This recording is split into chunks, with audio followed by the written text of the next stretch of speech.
लाम मीम। ये किताब यानी कुरान मजीद, इसमें कुछ शक नहीं कि अल्लाह का कलाम है, परहेजगारों के लिए रहनुमा है। लोगो, जो किताब तुम पर तुम्हारे परवरदिगार के हाथ से नाजिल हुई है उसकी पैरवी करो और उसके सिवा और रफीकों की पैरवी न करो, और तुम कम ही नसीहत कबूल करते हो। और तुम्हारे परवरदिगार की बातें सच्चाई और इंसाफ में पूरी हैं, उसकी बातों को कोई बदलने वाला नहीं, और वो सुनता है, जानता है। और अक्सर लोग जो जमीन पर आबाद हैं गुमराह हैं। अगर तुम उनका कहा मान लोगे तो वो तुम्हें अल्लाह का रास्ता भुला देंगे।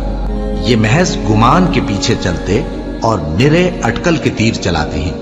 तुम्हारा परवरदिगार उन लोगों को खूब जानता है जो उसके रास्ते से भटके हुए हैं, और उनसे भी खूब वाकिफ है जो रास्ते पर चल रहे हैं। भला ये कुरान में गौर क्यों नहीं करते? अगर ये अल्लाह के सिवा किसी और का कलाम होता तो इसमें वो बहुत सा इख्तिलाफ पाते। और ए पैगंबर सल्लल्लाहु अलैहि वसल्लम, वही के पढ़ने के लिए अपनी जबान को तेज तेज हरकत ना दिया करो कि इसको जल्द सीख लो। इसका जमा करना और पढ़ाना हमारे जिम्मे है। सो जब हम इसे पढ़ा करें तो तुम उसको सुना करो और फिर उसी तरह पढ़ा करो। फिर उसके मानी का बयान भी हमारे जिम्मे है। और अपने परवरदिगार की किताब को जो तुम्हारे पास भेजी जाती है पढ़ते रहा करो। उसकी बातों को कोई बदलने वाला नहीं, और उसके सिवा तुम कहीं पनाह भी नहीं पाओगे। और जो लोग सुबह शाम अपने परवरदिगार को पुकारते और उसकी खुशनुदी के तालिब हैं, उनके साथ सब्र करते रहो, और तुम्हारी निगाहें उनमें से गुजर कर और तरफ न दौड़े कि तुम दुनियावी जिंदगी की रौनकों के खास्तगार हो जाओ।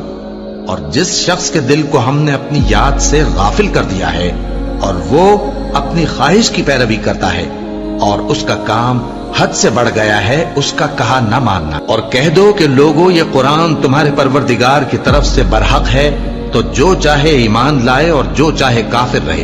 हमने जालिमों के लिए दोज़ख की आग तैयार कर रखी है जिसकी कनातें उनको घेर रही होंगी, और अगर फरियाद करेंगे तो ऐसे खौलते हुए पानी से उनकी दादरसी की जाएगी जो पिघले हुए तांबे की तरह गर्म होगा और जो उनके चेहरों को भून डालेगा।